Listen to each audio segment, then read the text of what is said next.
Udah nih.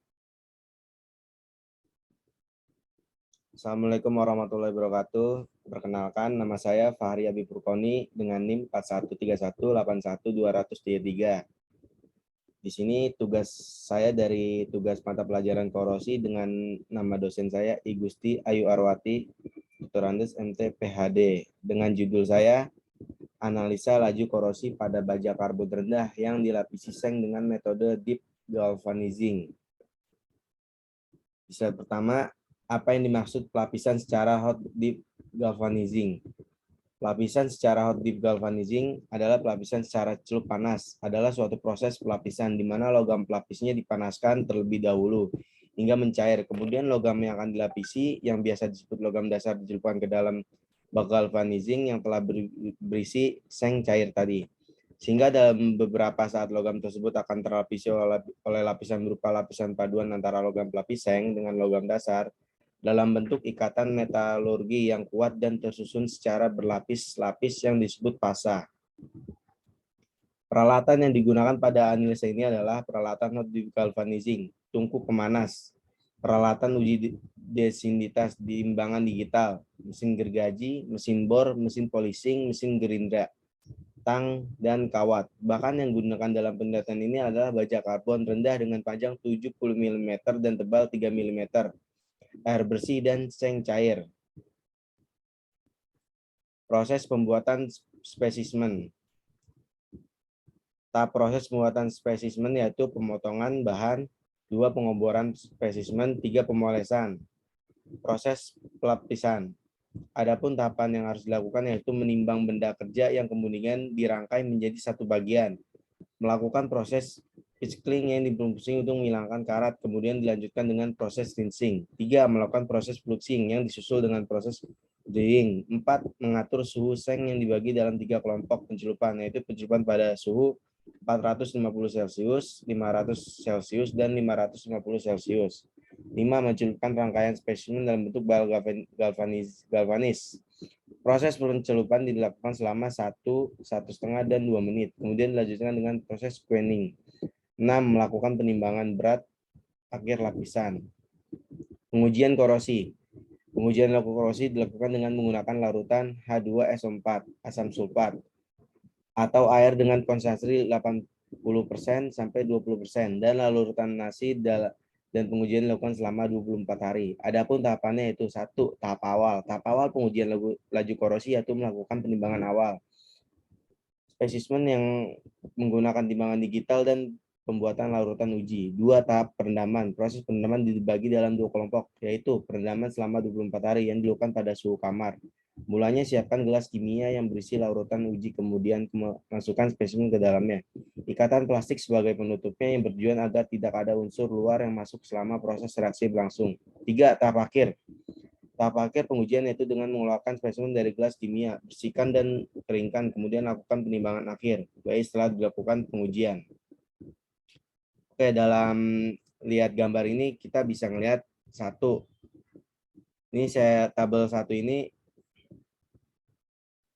Dalam gambar ini kita bisa lihat teman-teman, satu yang saya lihat ini analisa perhitungan laju korosi, dan di tabel ini data pengujian laju korosi dengan media H2SO4 air dan nasi selama 24 hari. Dan dalam grafik ini di gambar 1 grafik perbandingan laju korosi dengan media H2SO4 air dan nasi selama 24 hari. Dilihat dari grafik yang berdasarkan hasil dari pengamatan 2 pengujian laju korosi baja sangat tidak jelas perbedaan rata-rata laju korosi pada kedua media. Pada spesimen lingkaran yang telah digalvanizing, rata-rata laju korosi dengan media H2SO4R adalah 5,52910 BR per menit. Sedangkan jika menggunakan media nasi, rata-rata laju korosi adalah 26,83310,7. Terjadi peningkatan laju korosi sebesar 79,58%. Pada bentuk spesimen siku yang telah digalvanizing, rata-rata laju korosi dengan media H2SO4 air hanya 2310,7 BR. Berbeda jika menggunakan media nasi, terjadi rata-rata laju korosi sebesar 21.692 10/7 Ini terlihat peningkatan yang sebesar 90,62%. Pengujian pada bentuk spesimen yang terakhir yaitu plat yang telah digalvanizing. Rata-rata laju korosi pada media H2SO4 air adalah 6.299 GR per menit. Laju pada media nasi rata-rata laju korosinya ada 28,25 GR per menit. Laju korosi meningkat sebesar 77,70%. Laju korosi terbesar dalam menggunakan media HS24 air terjadi pada bentuk spesimen plat yaitu 6.299/10 GR per menit dan 28,20 per menit pada media naci. Hal ini disebabkan karena luas penampang plat lebih luas dibandingkan dengan bentuk spesimen lainnya sehingga reaksi kimia antara larutan spesimen lebih cepat terjadi daya korosi. Hal ini didukung juga oleh hasil penelitian Titluan 2007 yaitu mengatakan bahwa luas permukaan mempengaruhi besar laju korosi. Dari kedua media yang digunakan, pengujian dengan media naci mempunyai laju korosi yang lebih tinggi jika menggunakan media H2SO4. Hal ini dikarenakan adanya perbedaan potensial elektrokimia antara baja dengan seng. Potensial oksida Zn lebih tinggi dibandingkan baja, sehingga saat terjadi proses oksidasi dengan bahan yang dikorbankan dalam proses dengan baja karbon rendah, laju korosinya akan terhambat. Saat proses oksidasi terjadi, maka das dan kelembapan di sekitar bagian bawah seng akan menghasilkan sebuah lapisan pelindung yang berasal dari zinc oksid dan hidroksid, sehingga laju korosi dengan media H2SO4 akan lebih kecil.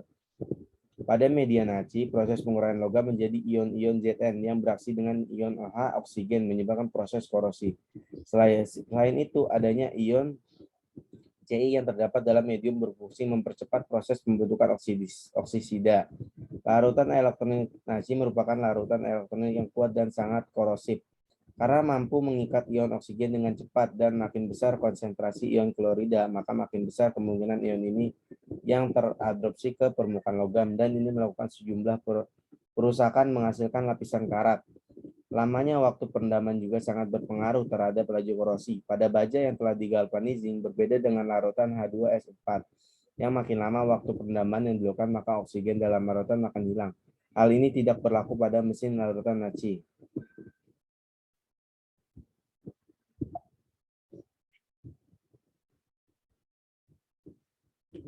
Korosi yang terjadi pada baja karbon rendah yang digalvanizing dengan Zn termasuk dalam jenis korosi merata, yaitu proses korosi yang terjadi pada suatu logam yang terjadi secara menyeluruh. Dari hasil pengamatan terjadinya korosi pada baja karbon rendah yang dilapisi seng dengan metode hot galvanizing dalam media larutan air laut, naci, dan asam sulfat H2SO4 dapat lihat dari gambar-gambar slide berikut ini. Teori 1, kita bisa lihat gambar, dan teori 2, gambar 3 spesimen baja karbon rendah setelah pengujian selama 24 hari naci dengan media naci.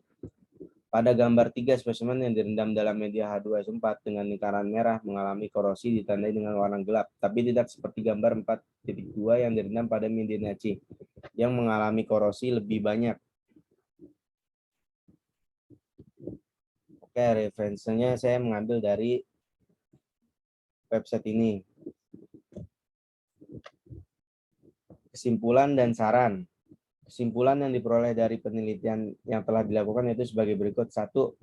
Media larutan dengan naci mempunyai daya korosif lebih tinggi dibandingkan dengan media larutan H2SO4 atau air.